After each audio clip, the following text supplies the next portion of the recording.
everybody, and welcome to another edition of Schmoedown Night in Canada. I am none other than your friendly neighborhood soda, as always, joined every Friday night by none other than Taco. And today we have a very special guest joining us, none other than the creator, founder of the JCast Network himself, Jay Wade. How are you doing, my man? Very good, very good. Two amazingly great matches, dude. Yes, what are your thoughts on the matches, Taco? All of them? All right, I'll tell all my thoughts now. You guys can take a break for the next hour. I thought they were really good. The one that went into sudden death wasn't the one I thought would go into sudden death. But besides that, I was blown away by both of these matches. They were both really great matches. Sadly, due to Demolanta and Damon's first match, I can't say anything like best match of the year anymore because it's just like taken out. But really good matches. Yes, I agree. Both matches were very excellent. The main event, as it were, didn't live up to it. Didn't surpass the first match. I don't think anybody will, but it was definitely a worthy successor. And the undercard of the two rookies, it was just well focused, excellently played game on both of their parts. Great comeback too from the Rager. Oh yeah. So you might as well just hop into it. So the first match of tonight's pay-per-view was PG Peggy Gubbins herself versus none other than the Rager Rick Radis. Who'd you guys have going in? I will start with you, Taco. Well, Daddy-O, I wasn't really sure because I mean there's been so many matches this year and a lot of them like kind of came into a blur and I remember who they played, but I didn't remember if there was any knockouts or anything like that, and I kind of had to like think on it. And after promos happened and after I just saw them, something about the Rager's attitude and everything, like as much as I like Peggy Gubbins' story, which I do, of course I do, but Rager has such a good attitude and he's getting like his character, sculpted really well. He's still working on it, but it's only his second match, but I had to go with him. And I think I said it right. I put it in our Facebook group where right before the match, I was like, okay, I'm giving it to Radis. And I thought with some type of a KO or TKO and that I was wrong in, but yeah. Yeah. What about you, Jay? Jay, what were your thoughts of this match? Well, aside from the fact that the Den is my favorite faction, I honestly thought Peggy had it. And I mean, she did nothing to lose this match. You know what I mean when I say that? Like, she did nothing wrong at all. And I didn't realize until watching this match that last time Radis played, I think I was just so impressed with his character work. I didn't really realize how good of a player he is, because this time I started to realize, dude, wait a minute, this guy, like, he's got some serious game. It was a really, really close match, and I was biting my nails there at the end. Like you said, this was not the one I expected to go into sudden death. It was I'll be completely honest with you, but I have something else I'll kind of say about the other match that involves this later. But overall, I would say as a pay-per-view event, the undercard match was more entertaining and was a better match than the title match, in my opinion. Ooh, I can't wait to hear. I can't wait to hear your reasonings for that. Yeah.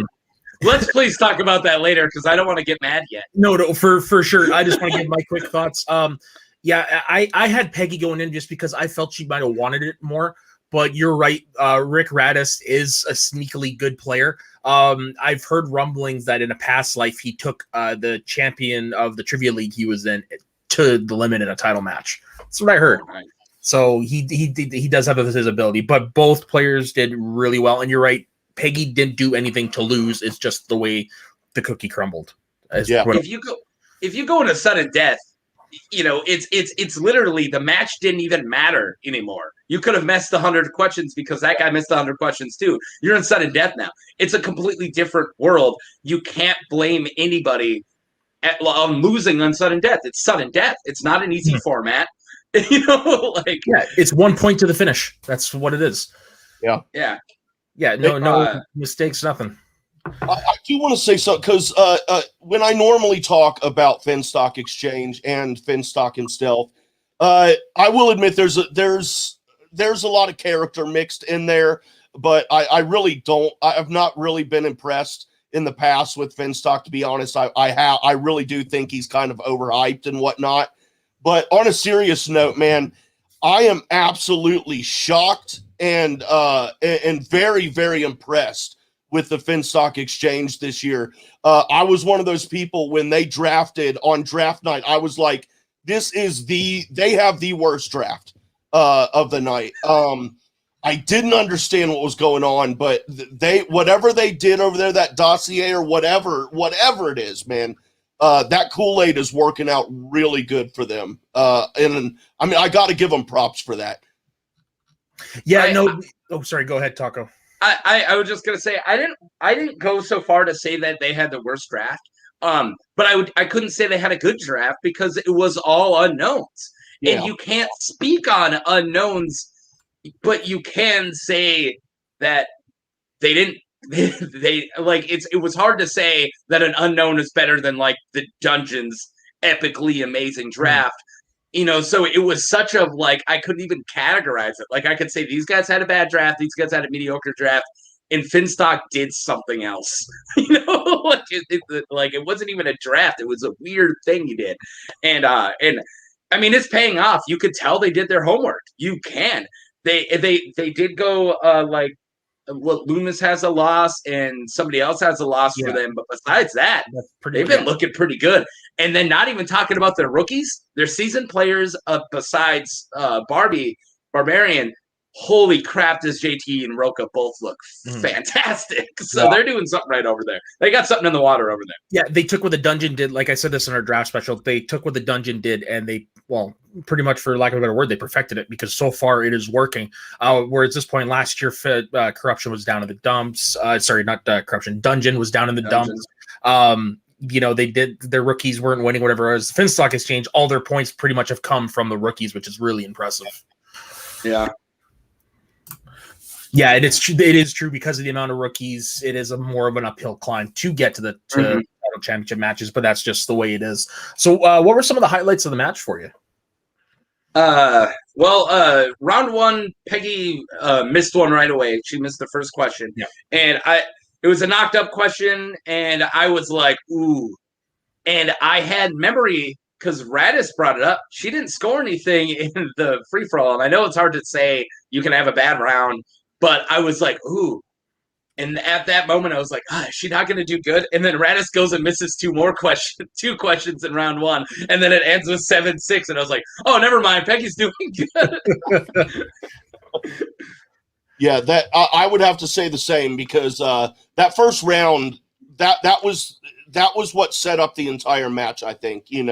Like Taco just said, her going down, but then at the back half of the round, rather, making that comeback. I think that set the tone for the rest of the match, and I don't think Radis had a chance of catching up after that. And obviously he caught up, but you know what I'm saying. I think that was where you knew, okay, this is what's going to happen here tonight. Yeah, agreed. Like when he was down, it's like, okay, he's going to have a hard time coming back from this. But I mean, that just shows what all this training does, right? He was able to climb back, no problem. Yeah, a perfect round 3 says a lot. A perfect round 3. If you leave it, all you have to do is set it up for the other people's 5-pointers. Like a lot of times, I don't care how bad your loss is, or if you leave it to you killing the third round, and then they have to go to their 5-pointer. The lead could have been 1 to 4 to whatever. It doesn't matter anymore because they now have to answer the hardest question, period. We have to give her credit. Peggy went perfect in round 2 with comedies. And those, in my opinion, they were kind of easy questions, but I'm a big comedy guy. So maybe they weren't easy for normal people, but they were easy for me. Yeah. Maybe this is the wrong crowd because we're all kind of, and there was a lot of 80s and 90s comedies where I was like, swish. Yeah. I want to shout out to everyone other than Ellis for laughing and throwing Ellis a bone there. it was nice to see everyone involved in that, rather than Ella's just standing there for that split-second silence and then and then moving on, dude. It's just kind of like they threw him that bone, dude. That was nuts. Yeah, I got to be honest though on that, dude, and that makes it gold, dude. Come on. I got to be honest though. I've been watching some old matches in preparation for something for tomorrow, and it really made me miss the studio crowd. I cannot wait to hear the audience laugh at when he says comedies again. Well, a Meryl Streep chant, is what I miss. I miss that so much. Before we and I know we don't like to do rounds a lot, but I do. Here. Let's do whatever. All right. Well, in that case, blame French people. Wait, Jay Wade, you're American too, right? I'm the only Canadian here on the Canadian channel. What's up? Mutiny. Okay. You know how I feel when I'm on my channel and I've got even when I'm not there and everyone on the show is Canadian except for one person. I do want to apologize in advance for last week's episode. I enjoyed it, man. I liked it. Good job. Yeah, except the producer played the outro first. Yeah, I will admit there were a few times I cringed a little bit, and that was definitely because I know right away because I made the video and I put it just like. But anyway, Anywho, I got a really awesome Gucciism that I wrote down, which I thought was great. When he said, "We steal from the rich and give to ourselves," and then Harloff just goes, "That's just stealing." I thought that was brilliant. Yeah. But something that Jay Wade said earlier about if Gucci's just the hype or not, or if he's really does he really have something up his sleeve? I have to say no. I think Barbarian is the genius behind that chat or that group. But Gucci, I don't know how long you've been watching Jay Wade, but Gucci, for us old school Schmoes of the North podcast days, he's like the villain that never went away. He's like the Dr. No, or he's been the constant thorn in the side of everybody. And that's why I never want him to go away. And I don't like him that much. I'm sure Tom's a great person, but I never cared for his shtick, but it's legendary at this point. You know? Yeah, it's almost definitely entertaining. Yeah, it's almost like you can't have. He's one of those ones that it wouldn't be the Schmoedown without him. Yeah. Mm-hmm. Right. And he's really the last, the true last. Him and Riley are the true last of that old guard still around. With Makuga being gone, and Knapsack. Well, now we got JTE back, but he was just an intern. He doesn't even matter. Yeah. Back when he was JTI. Yeah, I really do miss those days. I it felt like event television. Really, is what it was. The Schmoedown show. God, I miss that. Please, hey, Christian, if you're listening, please bring it back when you finally move into the new studio. I beg you. Just come on, man. Sorry, what? Yeah. At least a reunion. Yeah, exactly. Or once a month or something. Just it'd be great. But anyway, throw me a bone and let Knapsack do the news once a month, just so I can get that in my vein again. Yeah, and this is my my plug every time we bring up the Schmoedown show. Watch Ken Knapsack reading the news drunk. Best thing ever. Oh, drunk news was legendary. Yep. It's like hiccuping and in the middle of it. Yeah. Did you see that one, Jay? No, but you guys just got me thinking. Perhaps that would be a good little segment to put in Schmoedown matches, especially pay-per-view events, where Knapsack does a news segment, but all the news is Schmoedown stuff, and doing a recap kind of thing in the way that he does it. That would be really cool. Yeah, that would be cool. Yeah, you're making my heart sing right now. Yeah. I'm longing for the old days, but we should probably get on before we long too much. Yeah. Ragers spun horror, which is one of my favorite categories. I'm one of those assholes who has a horror match, one of his best. Yeah. Well, yeah. Didn't he give his opponent? Yeah. That was Christy V, right? Yeah. Wow, I do remember things. This was actually a really good horror round. I mean, I did really good, but again, I don't know if that's just because I'm a horror nut or what. But him missing a carry question really bugged me. That because I was like, really? Surprised me too. because John Yeah. Travolta has not done that many horror movies. None? I think that's his only one. Well, thriller. He's done thrillers, but not like Yeah. slashers or Yeah. Stephen King. I'm sorry. I'm sorry, man. I must interject here. I would argue that every movie he has done is Yeah, I guess. scene of Saturday Night Fever. That's the only like that opening scene, him walking and shit. That's the only thing that's not been a horror in his entire career. That'd be Mario. By the way, Not even Look Who's Talking? Come on. Right on. The CGI sperm in the beginning is pretty nightmares fuel. Yeah, that movie confused me when I watched that when it came out of VHS. That movie confused the hell out of me. I got kicked out of my cousin's house, who was like a much older cousin. He had a kid who's like a little kid, and I didn't know that I wasn't allowed to say sperm. And I was like, oh, it's like sperm and egg. And he's like, it's tadpoles. And I'm like, no, you're wrong. It's sperm. And he's like, get out. I'm like, what did I do wrong? I didn't know that sperm was dirty. I just knew it from science class. I didn't know it was like a dirty thing. It's not. Fuck, man. Yeah, it's not, man. Every sperm is sacred. Every sperm is sacred. Ooh, Monty Python, meeting the live. Yep, yeah, boy. I know my Monty Python. If you just want to stop and do like an 80s comedy episode and not even talk about the lame Schmoedown, I'm cool.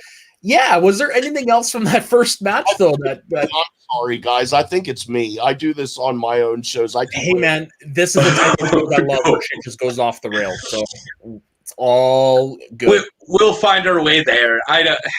If you have expectations of it being a good show, you're only gonna ruin it. Like, no, you gotta go in like chill. That's like, on you. Again, yeah. I don't need no timestamps like, hey, we gotta get to the next one at this point. Oh, screw it. Well, was there any other highlights you wanted to touch on from that very first match there, Taco? Kate did some really good pep talking before round 3 to Peggy that I actually really enjoyed. I can't remember what she said anymore, but I do have her. Kate gives good pep talk is what I wrote down. So apparently that was really awesome pep talk that she gave. Yeah, you don't remember that, but you can remember Christy V, whatever.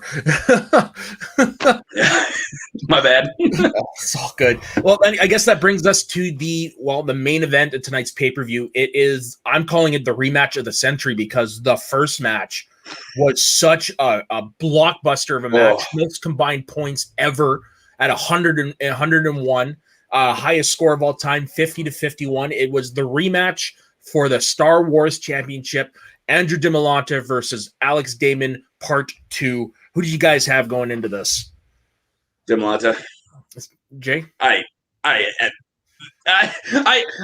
mean, I know you can't put all your money on it, and I wouldn't, but he's been my boy this whole year. He's getting me a lot of points in both of my fantasy teams, and he's just, I mean, I don't know. He's such a monster right now, and I just had to give it to him.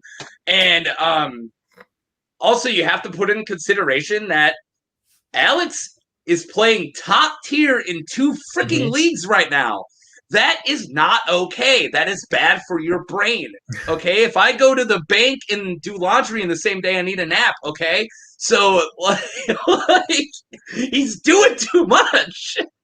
Yeah, I'm with you there. I had DiMolanta for a similar reason because I think Alex has played so much in the last while in 2 leagues that I think maybe it kind of did split his focus.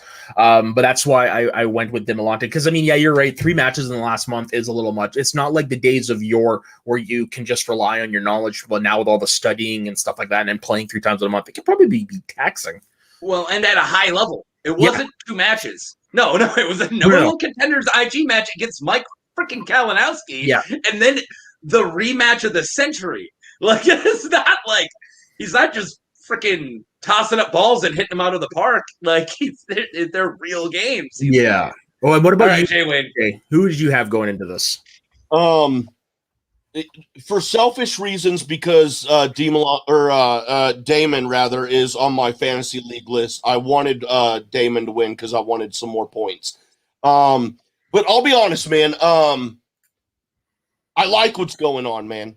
Whitwer started the Star Wars division and got it, like, kind of put it on the map, in my opinion. Put it on the map.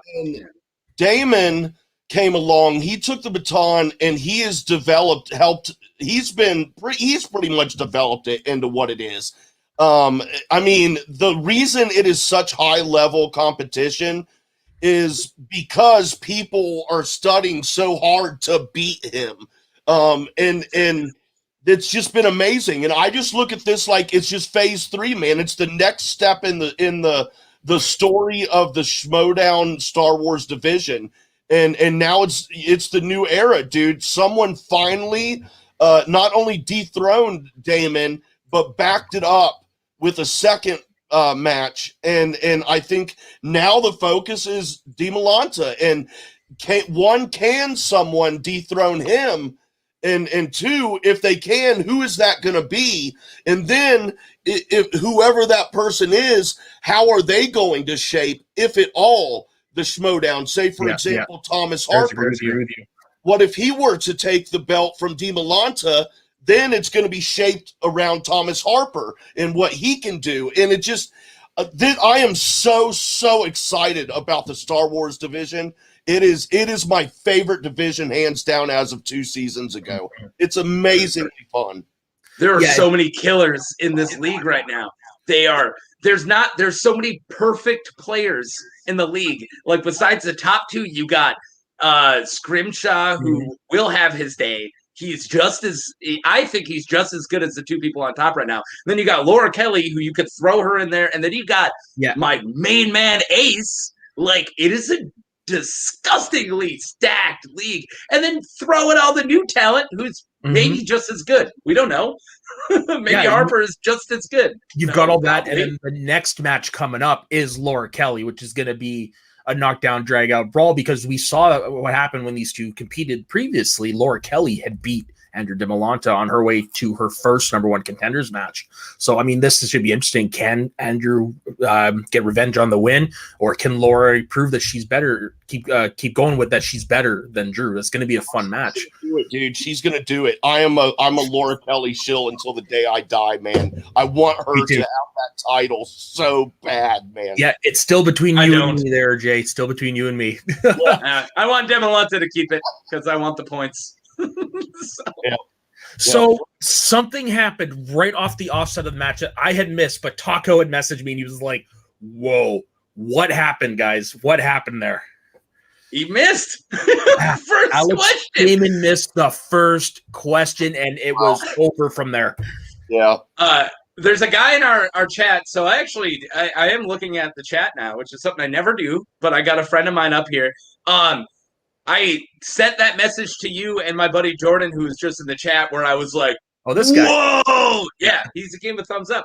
But yeah, it was like so many exclamation points. I was like, "What just happened?" And I thought, and I was wrong. Thank Jeebus, I was wrong. But I was like, "That's the match, right? Like, they don't miss normally. That's gonna be the only question missed, and the rest of it is gonna go 100%. And he's gonna lose by 1 point." I thought that's what was gonna happen. It's not what happened. But I thought it was. No, but it ended up being the match, though, because as Roxy said, you could tell as soon as he missed that question, shit went. He was off. He was rattled, man. I have never seen his demeanor like that before, and it started. No. No, it is not. My name is Mark, and my last name's Italian, not even Mexican. Yeah, I'm about as Mexican as Taco Bell, and I'm about as Italian as Olive Garden. So, oh man, it's true. Alex was happy. They're right. These questions were a lot harder than we'd seen, and Alex finally got his wish. Just unfortunately came back to bite him in the ass. They kind of all felt like 3-pointers. Yeah, like they all did. They all felt pretty rough. Yeah, Jesus. Do you mind if I go ahead and, because this ties into? Yes, now's the time to bring up what you mentioned earlier. Oh my God! Why did we invite him onto the show? Some people might find what I'm about to say intelligent. Who knows? Maybe I'll make, but no. From where I'm sitting, okay, the first or the last match where DiMolanta took the title, that's the greatest match, right? But is this echo? Is that my fault? I don't think it's me. It's not me anymore. I don't know. Okay, it appears to be gone. Sorry, I just don't want to You scared it away. This is Schmoes of the North. Tech problems are plenty. That is true. But yes, I would say that for me is the greatest match ever so far. Yeah. This match, however, I would rank this match higher than that first match, though, only because it wasn't what we all expected. We expected the first match all over again, and it wasn't that. It was Damon trying so hard to claw his way back. And for me, I would rank it higher on a weird level. I know I'm not making sense here, but it was from an, I don't know, it was a better match in my opinion. If I had to rewatch a match, I would watch this match again over the first one. That's what you're going to. Okay, I thought you were talking crap about this match compared to the other one. No, and can I pretend you said that because I already had my rebuttal planned? Sure, let's get that at you. Real quick, I do want to say one more thing that the reason that this match was went the way it did is because of the question writing. Mm-hmm.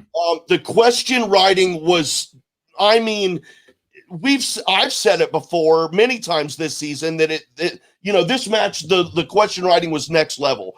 And I just keep saying that, but this was next level, dude. Oh yeah. And that's the reason this match went the way it was, man. It was, I think that the highlight of this match was the questions, mm-hmm. or were the questions, and major shout out to the question writing team. Oh yeah. But as far as competition goes, I think the first match was actually better and more entertaining and better from a competition standpoint than this one, because it was closer. They scrapped it out harder in their match, it seemed like to me. I don't know. I would say the undercard was more enjoyable for me than the That's where I have to extremely disagree with you. It's fine. I really like the undercard. Mm-hmm. It wasn't a championship match. The stakes weren't there. I don't honestly, it doesn't change the landscape of the league if either of them win or lose like this would. And it was a well-played match. Don't get me wrong. It wasn't a bad match by any means, but I loved this Damon Demolata because it was bloody. And I like that. I like that they were getting punched. And it wasn't like score, 51-50. It was like miss. But it reminded me of like a fight in Invincible. Like, this isn't your mom's DC, guys. People are going to get bloody. Heads are exploding. That's what this match made me think. I got to see somebody get an 8-point lead on Alex Damon. Mm-hmm. That has never happened before. That is insanity. It is. You gotta just. It was still something I've never seen. I have seen them go perfect. I've never seen this. I've never seen both of them bloody. It was nuts. This one, it was more like match above the first title match we had. It just, I mean, I know that was the first time that Damon was dethroned, but this match, oh man, I think it was much. There is no way this match would have ever eclipsed what the other one did, unless like it ended up like 74-75 or something like that. That's really what it would take. But on the other hand, you're right, Taco. This one was more like the bloodbath. It's like, I'm going to use a Rocky analogy. It's like Apollo Creed and Rocky at the end of the second fight, just standing there, like punching each other, all exhausted on their feet. That's what it reminded me of.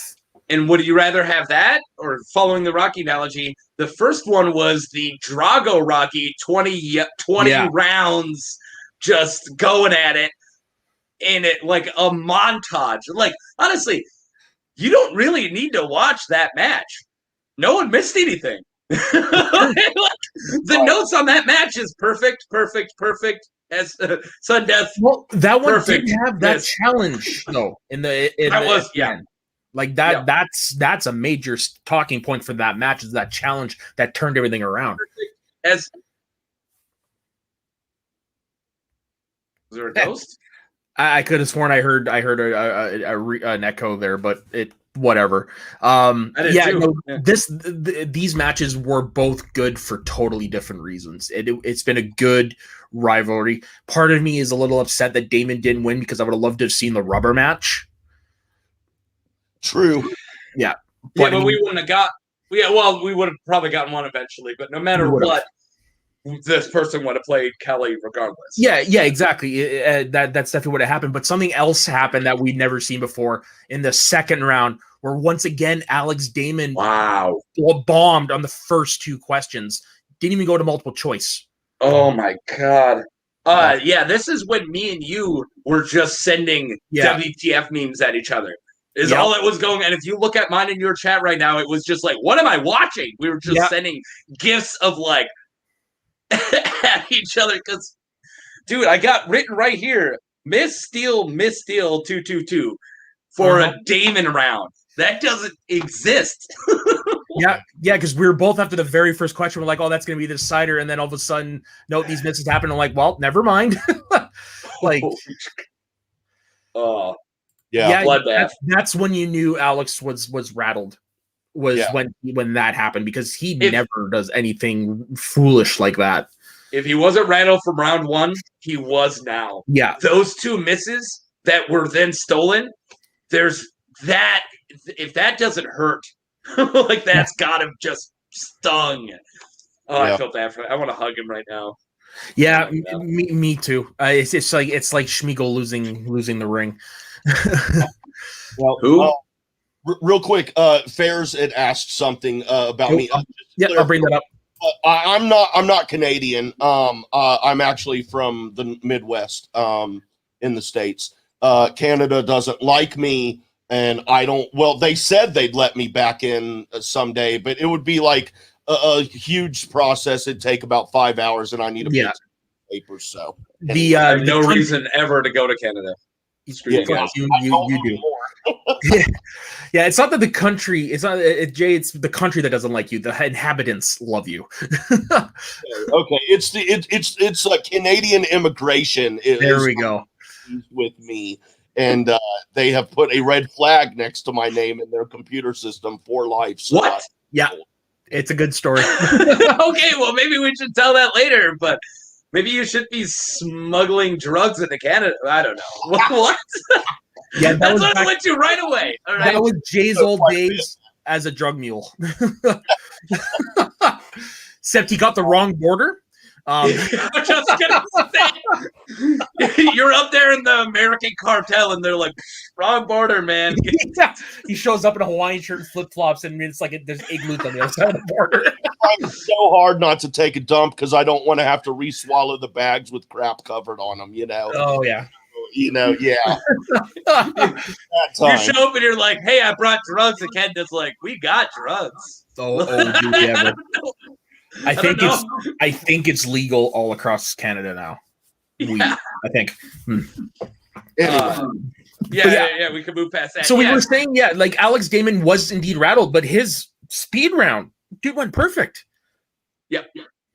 And Demolanta did it. Yeah. When he missed that Obi-Wan one, I was like, yeah, this is like holy crap. And then, to be honest, then I was kind of thinking that he might miss the Luke one. Oh, really? Well, yeah, if he had missed the Obi-Wan because he wasn't thinking about the animated movie, then maybe he wasn't thinking about Baby Luke in Revenge of the Sith is where my I had to figure that out when he said 7. Yeah. Was that one of them? Yeah. I guess it would be, It's the original Tridge, the sequel Tridge, and then Luke. Yeah. And then that's it. That's the scene. Yeah, I guess that's right. Yeah, that was my dying in childbirth impression. I feel like when I heard the question, I was like trying to count how many Mark Hamill appearances was. I didn't even think about the babies in Revenge of the Sith. It was Mark Hamill as a baby. He's that good. Oh yeah, the dude's very, very versatile. Oh yeah, man. Yeah, he could do infant. Don't worry about it. He probably could do infant too in his voice acting. I wouldn't put it past him. Lewis ain't got shit on Mark Hamill. Yeah, I'd call him really good actor, but the best voice actor of all time. So the best, Yeah. and I will fight with that one. Every time I think of Cockknocker, I will think of Mark Hamill. Yeah, no, you're not wrong there. I love that. Oh my god! Hey kids, look, Mark Hamill. Oh, somebody's definitely getting sued for this. Anyway. Okay. Where are we? Yes, go ahead with your question there, Jay. Well, I'm obviously, maybe it's not obvious, but in my mind, obviously, Roxy was saying that Damon is going to play in the Star Wars tournament that's about to start. So that means that they're straight up going to boot Burkett out of. I did not read it that way. Really? Because that's how else would it work? Because there's another Star Wars tournament. We know there's another Star Wars tournament. I thought they were talking about the one coming up. He never specified. Not to like pull the sheet out, but those matches are done. They're in the bag. Like they're filmed. You can't undo them. All right. Yeah, like never mind. They filmed too early. Like that, they're coming out next week. Like we're doing the Star Wars matches.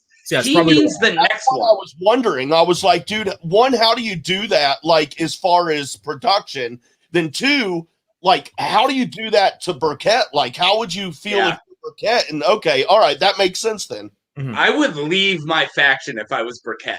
Like, I would really be like, no, I'm here to play Star Wars. I'm like, that is such a second fiddle crap that I would be super upset. Like, no, our real Star Wars player is free now. I'd be like, no, F that. Ouch. I'm a real Star Wars player. Yeah.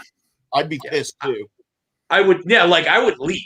I would be like, I'd rather not play Schmoedown than play for I'd rather go to the FCL and crush people down there. Oh, probably. Yeah. So I didn't read it that way. But I sure hope that's not what it is. No, that's probably not what it is. But either way, Roxy's coming out with a lot of points that from the tournament that Damon's going to be in. Well, that tournament's going to be terrifying because the only that's going to think about who's all going to be in that one. Mm-hmm. Is that one's the one that's going to have Scrimshaw in it? That's the one that's going to have Molly Damon in it, and it's going to have hopefully Nikki DeMolanta. Give her some love. I think so. That's going to be the one with all the heavy hitters. Yeah. I mean, Ace is in this. What if this is the start of the downfall of Damon, though? Like, what if he doesn't recover from this? What if he goes into the tournament and he maybe wins one match, or none? But what if it turns out that in the future we will look back and this was the moment where Damon starts to fall off in the Star Wars division. He's patrioted. He just got patrioted, and he'll never come back from it. He lost the belt, and he'll never get it back. That could actually be a really good redemption storyline if that were ever to happen. Because I mean, there's a lot of young blood and fresh blood. Yeah. When he holds the title, that's a lot different than not having the title and then having to beat everybody else to get to the title again. That it's a lot different than having the title and watching everyone else fight each other and come to you. Mm-hmm. And, I mean, I don't know, man. Maybe he's exhausted after his amazing run all these years. Yeah, that's what I'm thinking. There's probably that. There's a splitting between that and intergame. There's probably a lot of factors going into that. I don't think that could ever happen. I just don't see him being gone. Like, and I know you weren't banking that, Jay, you're just saying like a what if, but this is freaking Alex Damon we're talking about. Dude ain't gonna lose his next match. He just isn't. I don't care. He's gonna be super upset, and his worst day is still top tier Star Wars. If this is his worst match, I want to know who all won this match besides like DeMolanta. The questions are really hard, and he was rattled, but if he doesn't get rattled, who's he going to play next? If it isn't a number one contender match, then if his next step is into the tournament, he's walking through it. I'm not saying he's winning it, but he's winning the first 2 rounds. Mm-hmm. Done. Like, you think a low seed's going to beat him? Come on. That's what I'm saying. Well, anything's possible. I talk about this a lot, that it's not that you cannot underestimate and you cannot forget about the outside stuff, like the emotion of it, because you never know, dude. Like knowledge-wise, of course, knowledge-wise, he's still a champion. You know what I'm saying? But like, you never know, dude. Players in any kind of sports, things can get to them, and it can really hinder what. Okay. That's all I'm saying. He's gonna have the Dave or the Dan Murrell losing to Guy moment. Yeah. He's gonna lose to like Sullivan or Witt.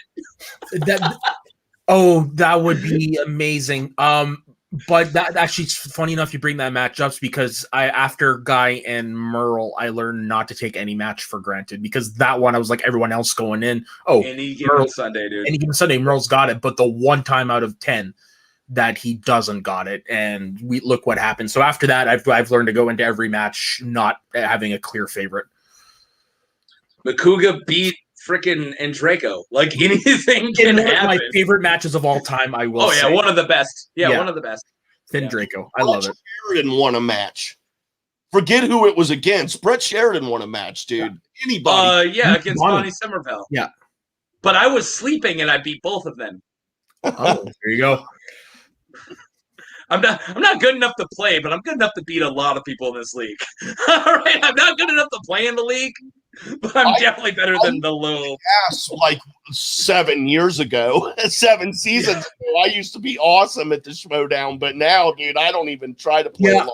I was watching some old Sam Levine matches today, and I watched his first 2 matches. The one against how Rudnick was the first one, and then the other one I watched was the Finstock one. And I answered. I don't think I missed a question in either of those matches from season. And they 3. Did.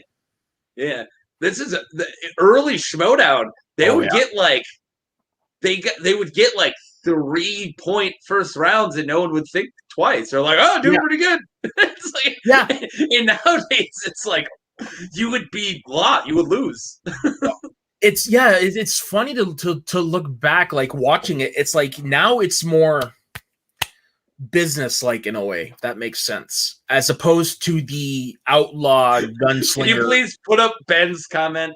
Oh yeah, maybe in a singing contest. Maybe in a singing contest. Oh my god, I love the Flouse so much. Yeah, but it was weird going back, and they were just so loose and having fun. It was a different dynamic that I'm not gonna lie, part of me misses. That's why I can't wait for studio matches to come back. Yeah. And although we're all here for fun.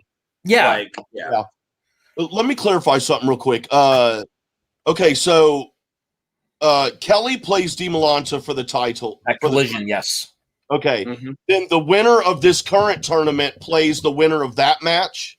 It hasn't been said, but one would assume. Yeah, that would make sense. Right. Yeah, it hasn't been said, but why else are we doing a tournament? Yeah. All right, you won. In June, correct? Probably, yeah. They don't have the schedule up for months in advance on the website, unfortunately. But they did at the end of tonight's match announce the next pay-per-view, which is another rematch of the century. Mara Konopik versus Mike Kalinowski for the IG title. Holy shit.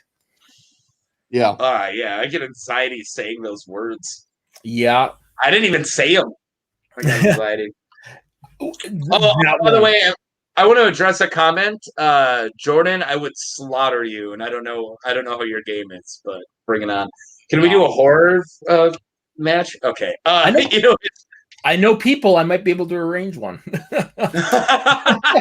it was a horror match, I got them. And that's spelled WH. Anyways, ooh. I'm kidding. Your wife in the room? I mean, no, she's upstairs, and I think she's sleeping on the couch because I took over the bedroom to do this. Oh my god. Okay. Well, then I don't know. You don't know when you compete as Stacey Howard. Yeah, exactly. One of the best quotes about Stacey Howard, who said it, of I know everything I know, and she knows things she doesn't know. Which is so true. It's so true. I love that quote. Guessing to an art form. Oh, yeah. Dude. Yeah. It's awesome. I kind of want to address the Mara Kalinowski thing. Yeah. I drafted Kalinowski super high in one of my leagues, and everyone made fun of me. But I did it specifically because I was looking at how many points people made in the season before. I was looking at how good, like point-wise, how good people did. And I wasn't even looking at the name. It was like, this guy scored the most points, I'm going to draft him high.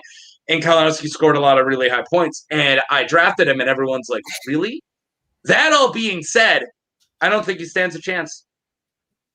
I don't even think it's a possibility. I think Mara has him.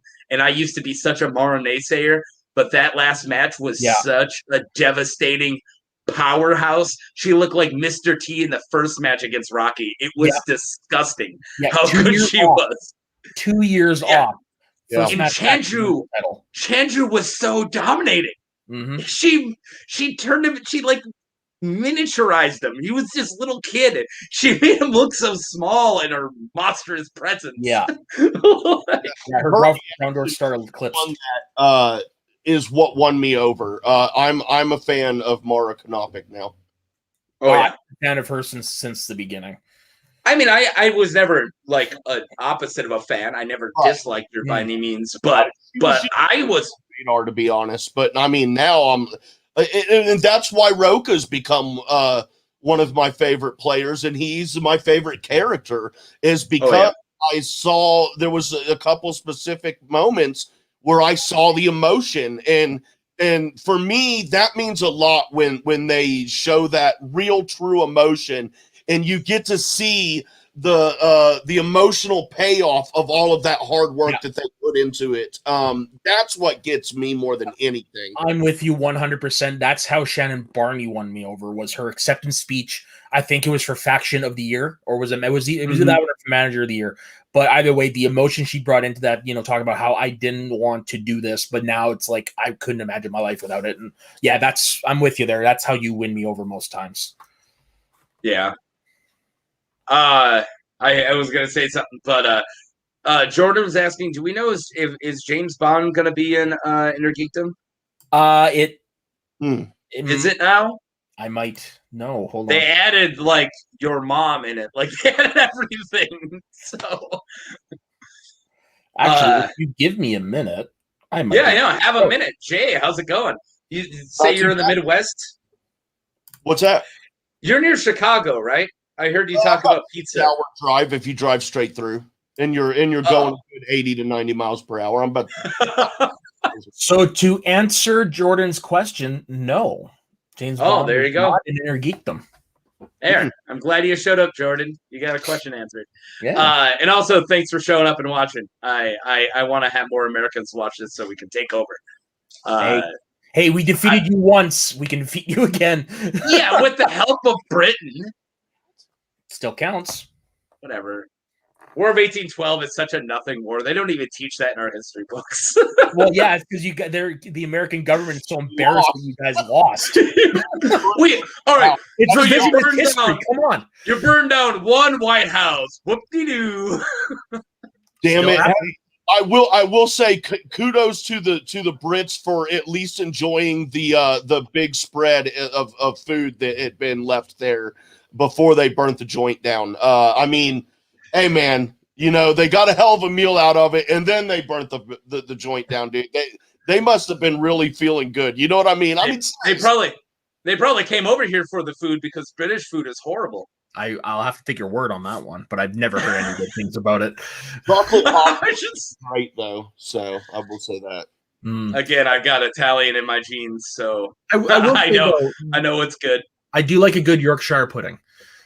Oh, yeah. Okay.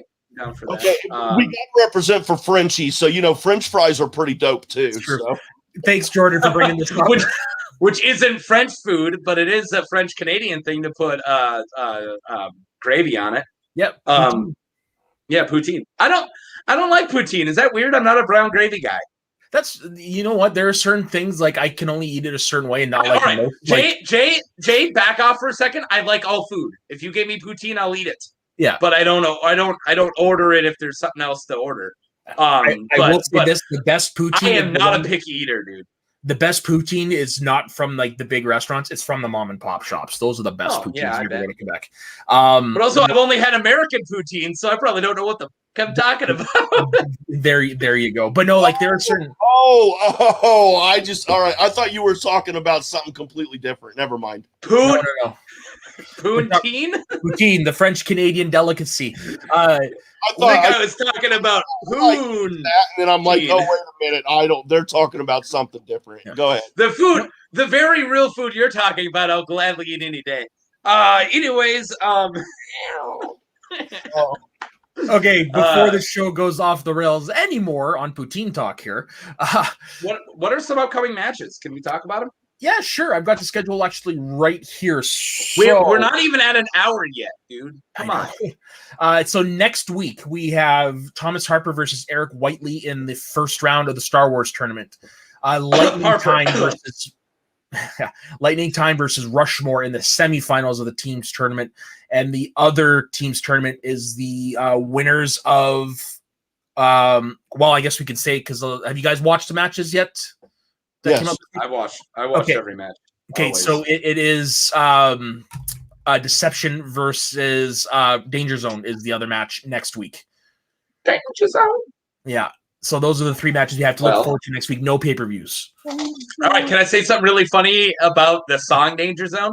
Of course. Okay, so I worked in a restaurant. I worked in restaurants before I worked in the factory I work in. And you know how, like, people who you work with, you guys get a weird, like, joke that no one gets because you make it at work constantly? Yeah. Right. And it was people singing Highway to the Danger Zone when you're doing something that isn't dangerous, like something ironic. Like, hey, man, I got a date tonight. And then somebody go, Highway to the, or like, so when I first heard Danger Zone, I sang that the rest of the day just because, hey, I got to mop the floor. Highway to it was something we did. I don't know. That was a little fun fact for you guys. I'm here all week. I love it. Yeah, pretty much. Fridays, tacos last stand. Like Custer. Yeah, but yeah, those are the three matches next week: Harper versus Whiteley, Lightning Time versus Rushmore, and Deception versus Danger Zone. That's quite a stacked week next week. All right, we should get to Jordan's last because I believe we're going to have to talk about Deception Danger Zone for a second. But I do want to say, who was the Whiteley versus Harper?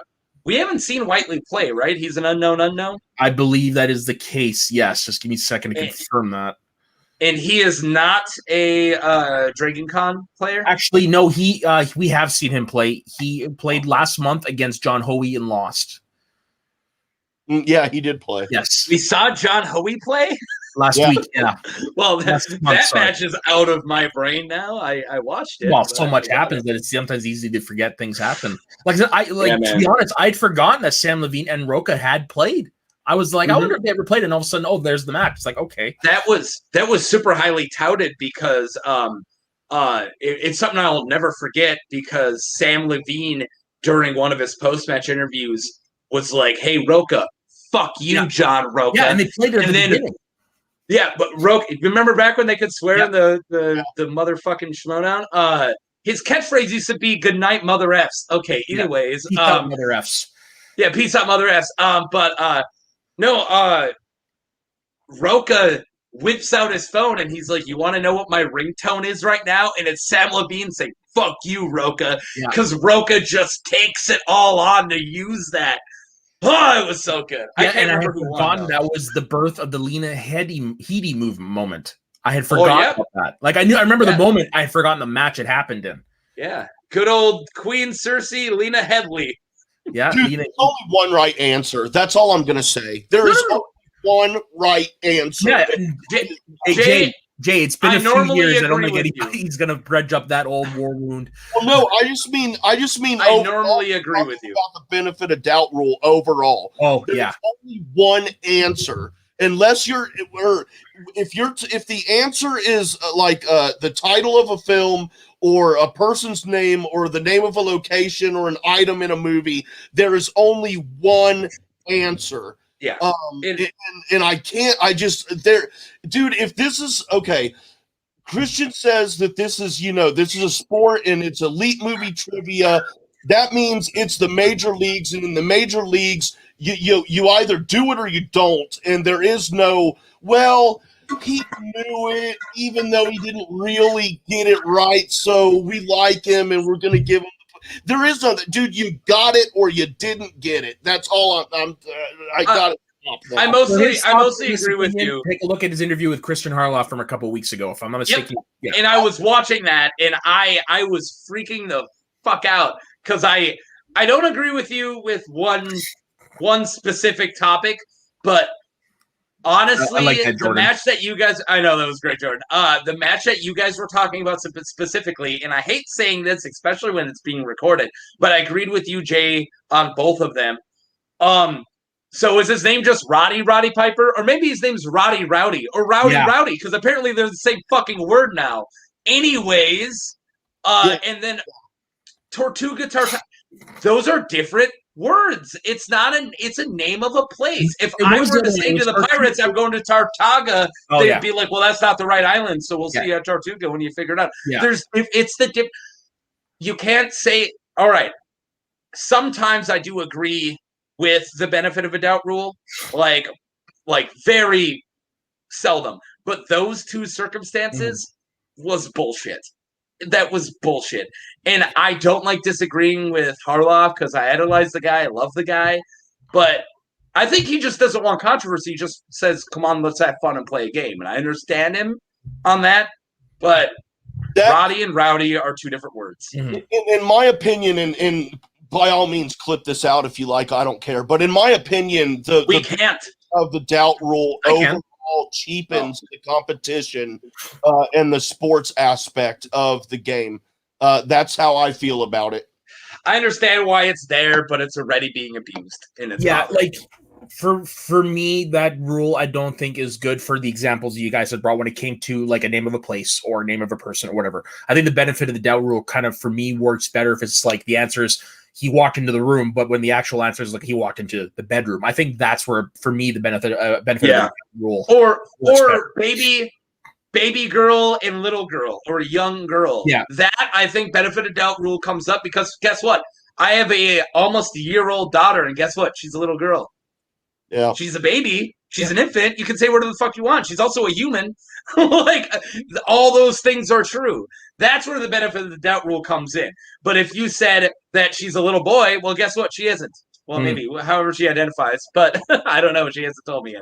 But yeah, that's what I mean is when it's two specific different things.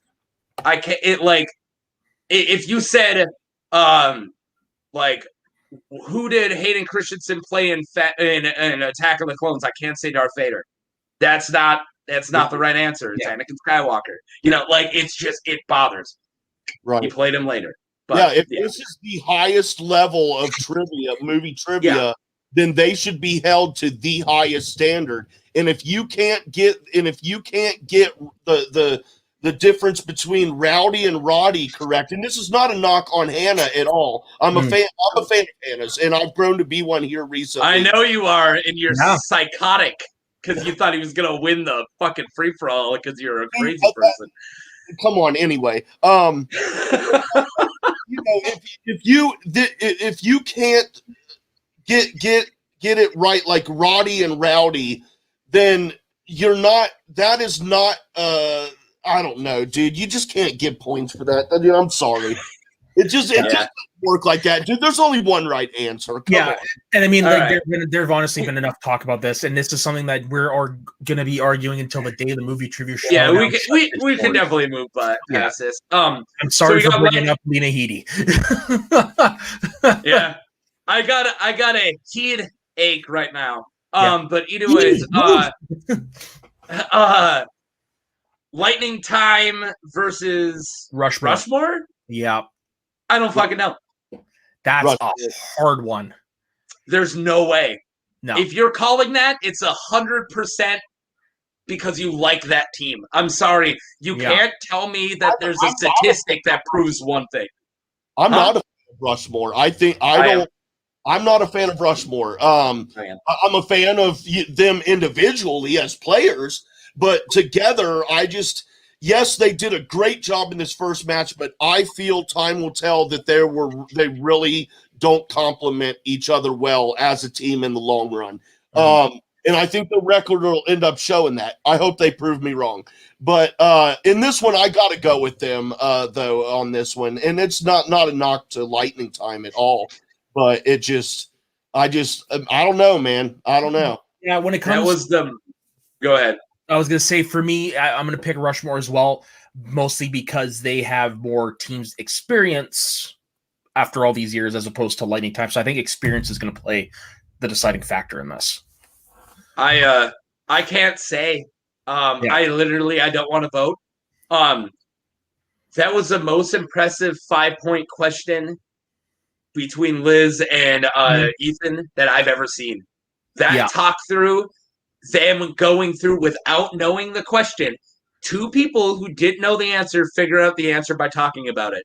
It was amazing. It was beautiful. It was everything you want to see in a 5-point question. It was everything you want to see in teamwork. And I can't say. But at the same time, you took top 10 and Patriots, and you smashed them together, and you got rid of that dead weight named Snyder. I'm kidding. Snyder's my favorite player. But one of them. But I wonder why. Yeah, I love me some Snyder. But I love all those original players. But Rushmore is reminds me so much of the old days. You got Broca and JTE. Like, you're right. I remember it's such golden age. Schmoedown. I remember I would bike home from work. I ride my bicycle a lot. I biked home from work, and I remember watching because it was back when I didn't use my phone in the factory. I do now. But I remember watching those matches or listening to them as I was biking, and that's when I fell in love with Roka and I fell in love with JT. And that stuff is so deep in here that the fact that they're playing together and they're both acting like their characters of old, I can't root against them. Yeah, I'm gonna go with I'm gonna close my eyes and you tell me who wins. Okay. It reminds me, honestly, Rushmore reminds me of like Team Champs and like those days of teams where it was just like two mega stars as a team. Yeah, it's pretty cool to see. And then of course Deception versus Danger Zone. I'm picking Danger Zone in this. Who's in crazy? Deception. Who's in what? Sorry. Deception. Who is that? Collins and McKee. Kick him out, man. Collins, Adam fucking Collins. Dude, what the fuck? I'm sorry, dude. I can't keep track of who's on what teams and stuff. You have a Schmoedown show. No, it's Adam Collins. I don't even know who all's on the Reds, man. I don't know. I mean, I know most of them, but there's a couple guys and I'm like, who's that? Okay. No, Deception is Adam Collins, Marisol McKee. Let me educate you, Jay Wade. Did you watch their match this week? Was it this week that they played? But I'm not like sitting there going, and reading like I'm watching Deception, and so I just like turn on the map. You don't read team names? You're above that? I know who the players are. I don't care what their team name is. I don't ask what's in my burrito. I just eat it to consume, okay? Well, actually, only meat and cheese in my burritos. But anyway. Okay, whatever. We're moving on. Yeah. I know right now that your palate is different than my palate, and if we got into a food conversation, I'd be screaming at you. If I saw you put ketchup on your steak, you'd be stabbed to death. Oh, that's gross. That's gross. Okay, cool. Yeah, I married one of those. But anyways, that was me before I discovered barbecue sauce as a really young child. Or just learn how to cook your fucking meat. But whatever, we can move on. Oh, you're one of those. You don't like any sauces on your meats, eh? If it's cooked correctly. If you gave me a piece of sirloin that's cooked wrong, I'm probably putting A1 on it to fix it. But if you know how to cook a fucking steak, I'll eat it. Now you're talking my language, Taco. Yeah, I'll eat it either way as long as it's not blue rare. Yeah, I might eat blue rare. All right. No, I'm going to tell you right now, I think Deception, after watching their first match, is the strongest team in the tournament, and I think they're going to win it. Period. I think they looked insanely good. Yeah. Deception looked really, really good. I can't even remember who they won against. They blocked them out of my life. They're gone. Blackjack. Yeah, Blackjack. Yeah. And I love Jacoby, and Soda. I love Jacoby. I know we talked about how much I love Jacoby, and they played really well. I don't want to talk on Janine because I don't want to say anything mean right now, and I'm just a little bitter because I just want her to win. And I always feel so hurt, but blood is a condiment. Anyways, but they looked so good. Deception beat the tar out of them. And I think if they play like that, this is their tournament to lose. Period. See, what about you? Okay, what about you, Jay? Where do you fall? Yeah, I agree, man. Deception's the team to beat in this tournament. Everything Taco just said, I could reiterate, but I'm not going to do that because it would just be a waste of time. See, okay, so I guess I'm going to be the odd man out here. Again, I'm going to go with Danger Zone on this because only one person has ever beat Adam Collins, and that is Dan Merle, and that wasn't that long ago. And neither Collins or McKee has ever played against a shit talker, shit disturber like Bateman, so that's also possibly an X factor as well. Little baby boy Bateman, little guy. He's just a little baby Bateman. Well, hey man, you saw what happened with the match this week. He almost lost his team a point, so I mean, he's willing to go. Oh my God, they beat John Harris. I know. Oh, wow. I know. Oh, jeez. But that's never happened with match. Lost a point for behavior. So I mean, hey. I actually I hit up Christian and asked him for a comment and on a question. I wanted to know what exactly would have been the penalty had Bateman not continue to talk. If you want to know exactly what that penalty would have been, you would have to find out tomorrow on Speaking of Schmoedown. And okay, good plug. I think that's a great segue to actually end the show, to be honest. I want to know what we're talking about. Did he got penalized for talking shit? Did I miss that? Yeah, because he was a warning because he wouldn't stop talking. Yeah, when Ellis was about to ask the question, Bateman wouldn't shut up. See, that's another reason why I don't play.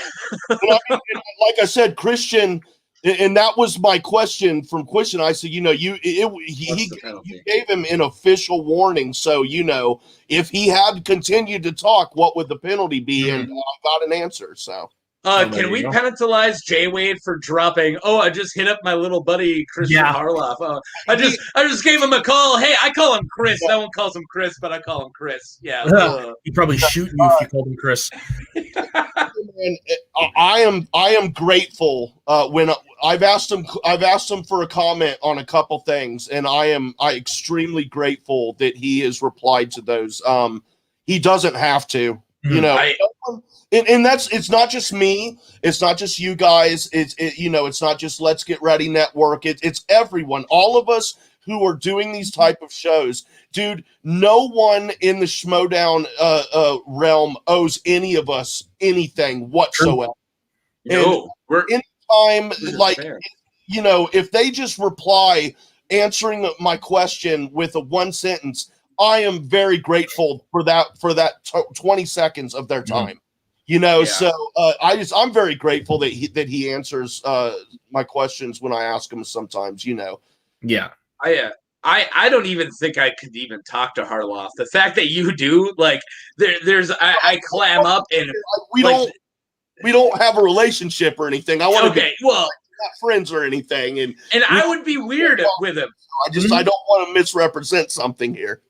If somebody's like, "Hey, ask him about the Schmoedown," I'd be like, Chris Harloff?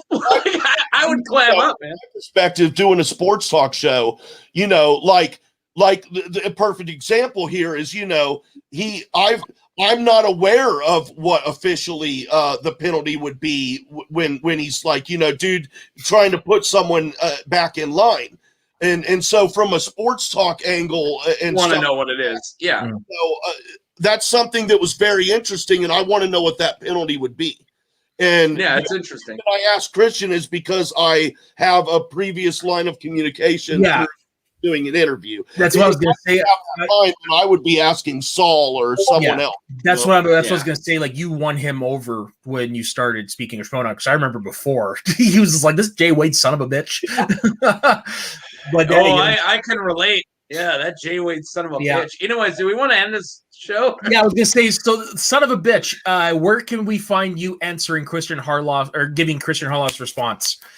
Well, first of all, I hope you're not watching this, Mom. You are not a bitch. You are a very lovely Christian woman, and you also know that. No, my mom's great. But y'all can find me on the Twitter and on stereo at jwade1134. That's the letter J, WADE 1134. Also on both of those platforms at the JCast Network. And go ahead and sub over at YouTube on the JCast Network there. I do, like I said, do a sports talk show called Speaking of Schmoedown, Saturdays live at 2:30 p.m. Eastern Time. Tomorrow, guys, we've got Dee Malanta as our guest. Ooh. So this is gonna be great, man. Been looking forward to it. Yeah, I forgot you were having Demolanta on. I might have to try to find a babysitter. Don't fill my spot yet. thanks, Jordan. And also, real quick, premiere tonight. If you're Star Wars fans and you're watching or listening, premiered on my channel tonight. The Mad Batch, a Star Wars shit show. The crew is myself, Sarah Blue, Sean AFK, Dean Lewis, who some of you may know from his great videos he puts in Schmoedown community, and Paige Frabetti, as well as Thomas Harper. Paige is a full-time weekly member of the crew, and Thomas will be on every other week. And we had the full crew on tonight earlier, and it was a shit show, and it was a lot of fun. So go check that out again at the JCast Network. Yeah, if you want to share any of those people, let me know, because I just me and Gold Leader on my show. So if you want to share at all, and I can vouch for how fun it is to do poaching mitts off of my people. I'm kidding. Yeah, people can do whatever they want, man. We don't own anyone. And I can vouch for how much fun it is over doing Jay's shows. I mean, it's just as fun if you have like a week's worth of prep as if you find out like 2 hours before, hey, you're going on with no prep, which I've done before. Always a great time to be on that show.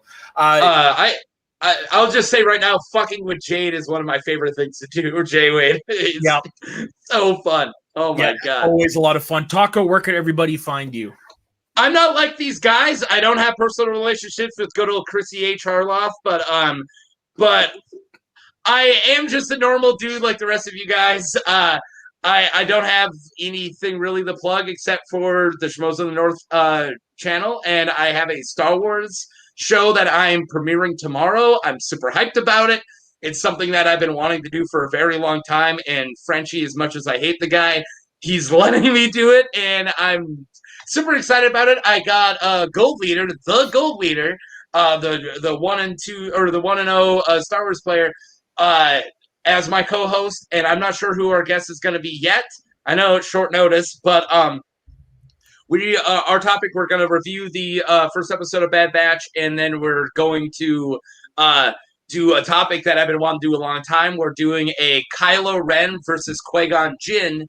I broke down their lightsaber skills to the force skills to the physicalities, and we're going to have a discussion about all those things, and at the end we're going to decide who we both think would win. And I'm really excited about this. It's something we've never done before, and I'm so effing pumped. So please watch that, and if you want to find me when I'm not on the Schmoes of the North, I'm actually a fine artist. I paint, so you can find me on my Instagram at Mark Taco Face, and you can check out some of my art. Right on. And as for myself, you can find me on my personal Twitter and Instagram at soda_the_saxman. You can find me over on the Media Sweaties Network doing several shows a week over there. We've had Jay Wade on as a guest a couple times there as well. And you can also find me over on this channel on Schmoes of the North every week, breaking down the lovely events of the Schmoedown with a vast mixture of people from around the internet. So yeah, don't forget to like and subscribe to Schmoes of the North YouTube channel, as well as the JCast Network channel, because like I said, it's always a good time over there. And on behalf of myself, Taco, and Jay Wade, I would like to bid you a fond farewell for this evening. And don't forget, everybody, smash cancer.